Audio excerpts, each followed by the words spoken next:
આપ સર્વોને હેતપૂર્વક જય શ્રી સ્વામિનારાયણ। આજની સત્સંગ કથા વાર્તા નિજ મંદિર સાવરકુંડલા। આજની સત્સંગ કથા વાર્તામાં આપણે પવિત્ર ચાતુર્માસ અંતર્ગત શ્રીમદ સત્સંગી જીવનની કથા સાંભળશું। પ્રકરણ 3, અધ્યાય 14।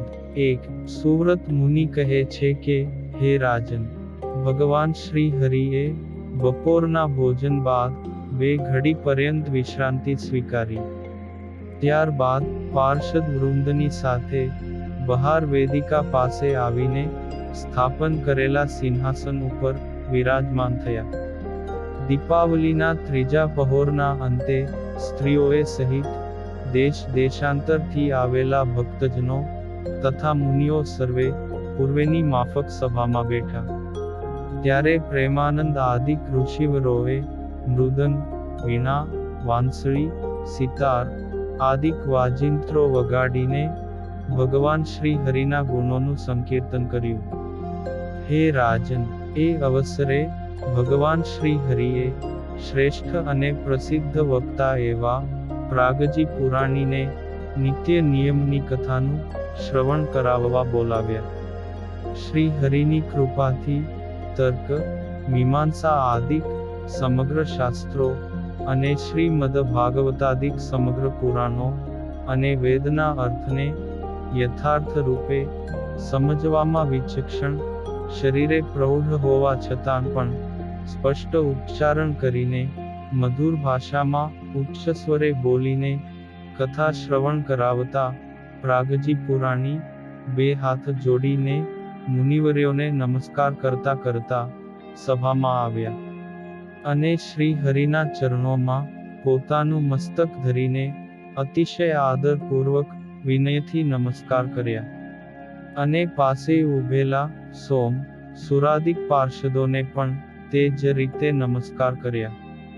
ત્યારે પોતાના ભક્તજનોની શિક્ષા માટે ભગવાન શ્રી હરિએ શાસ્ત્રોની મર્યાદાઓનું પાલન કરતા થકા વિનયપૂર્વક ઊંચા વ્યાસાસને તેમને બેસાડીને નમસ્કાર કર્યા।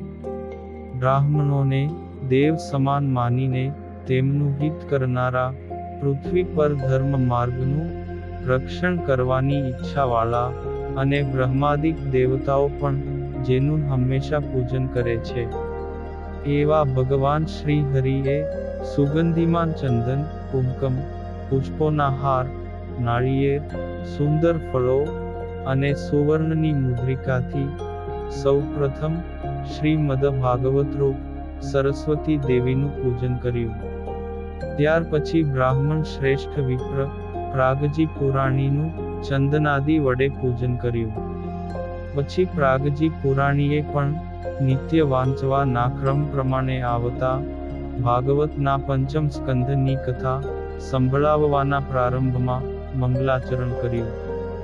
શુદ્ધ સુવર્ણના બુટ્ટાથી અંકિત શ્રેષ્ઠ પ્રકારની શોભાવાળી ડગલીને ધારણ કરનારા, કસુંબલ રંગવાળા અને સુવર્ણના સૂત્રથી અંકિત સુરવાળને ધારણ કરનારા અને તેવા જ રંગનું મસ્તક ઉપર મંડિલને ધારણ કરનારા, રાતા વસ્ત્રને કેડ ઉપર બાંધનારા, સુવર્ણના અનેક હાર, શ્રેષ્ઠ બાજુબંધ, કડા અને મુકુટ તથા નુપુરને ધારી રહેલા અને મંદ મંદ હાસ્ય કરતા મુખચંદ્રથી શોભતા હે શ્રીહરિ, તમે સદાય મારા નેત્રોની આગળ વિરાજમાન રહો, તેમજ તમારો વિજય થાઓ।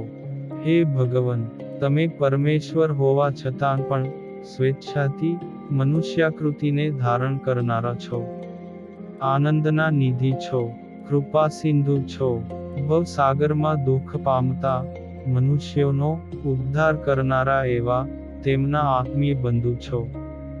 સકામ તેમજ નિષ્કામી એવા દેવતાઓ અને મનુષ્યો પણ તમારા ચરણ કમળની ઉપાસના કરે છે એવા સર્વે આત્માના અંતર્યામી હે નારાયણ મુનિ, હું આપને આ કથાના પ્રારંભમાં તન, મન અને વાણીથી નમસ્કાર કરું છું।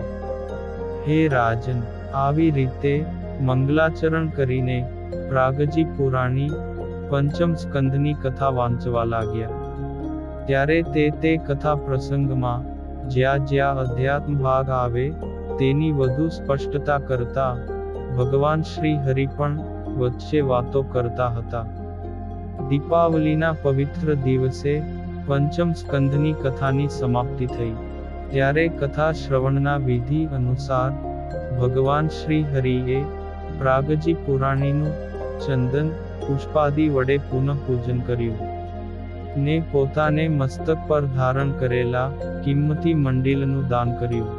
તેવી જ રીતે પુરાણીને ઉપયોગી ધોતી, ડગલી, આદિક વસ્ત્રો તથા હાથમાં ધારણ કરવાના કડા આદિક અલંકારો અને વિપુલ પ્રમાણમાં ધન તથા રાજાઓના અંતરમાં વસી ગયેલા જાતવાન એવા રોજા ઘોડાને પણ અલંકારોથી શણગારીને પુરાણીને દાનમાં અર્પણ કર્યો.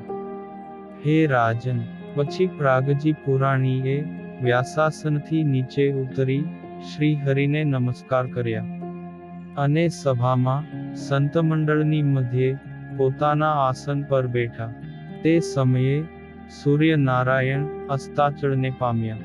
તે અવસરે રાજદ્વાર એવા ભગવાન શ્રી વાસુદેવ નારાયણના મંદિરના આંગણામાં દેવરામ આદિક શિલ્પી ભક્તોએ વિશાળ ને સુશોભિત મંડપની રચના કરી ને તે મંડપની ચારે બાજુએ 4 દરવાજા કર્યા. તે મંડપમાં કૃષ્ણદાસ વગેરે વાણંદ ભક્તજનોએ લાંબી ને એક સરખી, આડી અને ઊભી હજારો દીવડાઓની પંક્તિઓ બનાવી. તેમજ બહારના ભાગમાં વેદિકા ઉપર સહેજ વક્ર સ્વરૂપે શણની દોરીથી બાંધેલા વાંસડાઓમાં લાંબી તેમજ જાડી દિવેટો વાળા હજારો દીવડાઓ પ્રગટાવ્યા. ભગવાન શ્રી હરિના આગળના ભાગમાં પણ સેંકડો દીવડાઓ પ્રગટાવ્યા.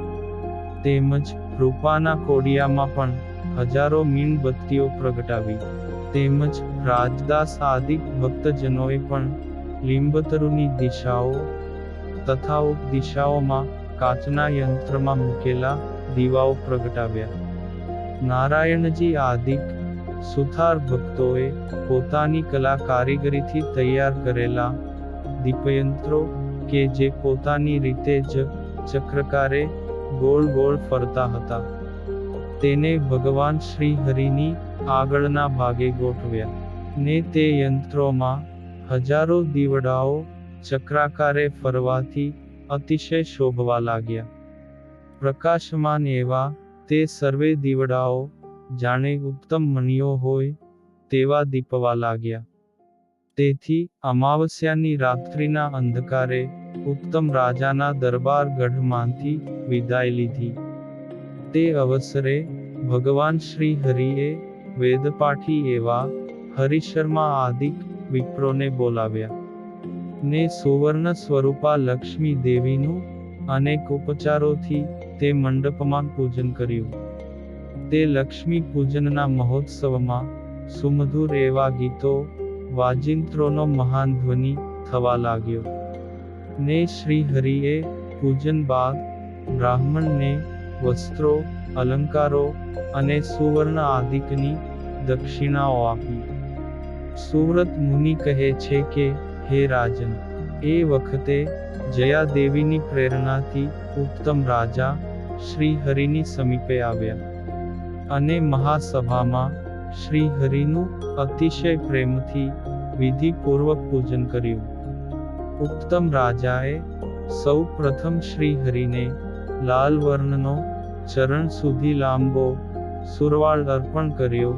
ત્યારે શ્રી હરિએ તેમને પ્રસન્ન કરવા માટે તત્કાળ ધોતી ઉપર જ સુરવાળને ક્ષણવાર ધારણ કર્યો.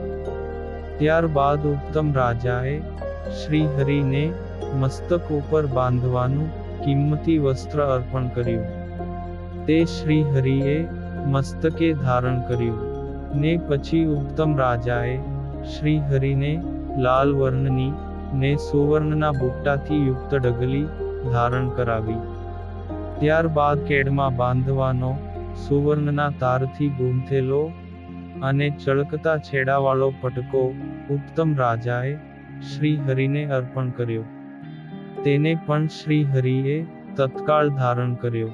વળી શ્રી હરિને એક બહુ મૂલ્યવાળું રમણીય એવું શ્વેત ઉત્તરીય વસ્ત્ર અર્પણ કરી પ્રણામ કરી ઉત્તમ રાજા તેમની સમીપે બે હાથ જોડી ઊભા રહ્યા. તેવામાં લલિતા દેવીએ ઉત્તમ રાજાને પોતાની સમીપે બોલાવીને શ્રી હરિને ધારણ કરાવવા માટે અલંકારો અર્પણ કર્યા. તે અલંકારો ઉત્તમ રાજા અને શ્રી હરિને ધારણ કરાવવા લાગ્યા. જડેલી ઘૂઘરીઓના સમુદાયથી શોભતા ઝાંઝર ઉત્તમ રાજાએ શ્રી હરિના ચરણમાં ધારણ કરાવ્યા. તેમજ તેવા પ્રકારની ઘૂઘરી જડેલી કટી મેખલા શ્રી હરિના કટી પ્રદેશમાં ધારણ કરાવી. સુવર્ણના કડા સાંકળા હાથમાં ધરાવ્યા. બંને ભુજાઓમાં સુવર્ણના બાજુબંધ બાંધ્યા તથા સુવર્ણની અને મણિમય રત્નોથી વિભૂષિત વીંટીઓ આંગળીઓમાં પહેરાવી કાનમાં કુંડળ ને કંઠ પ્રદેશમાં અનેક પ્રકારના સુવર્ણ મોતીઓના બનાવેલા હાર શ્રી હરિને ધારણ કરાવીને ઉત્તમ રાજાએ બે હાથ જોડીને નમસ્કાર કર્યા. અને હવે પછીની કથા વાર્તા આપણે આગળના ભાગમાં સાંભળશું. અત્યારે આપ સર્વોને ભાવથી જય શ્રી સ્વામિનારાયણ.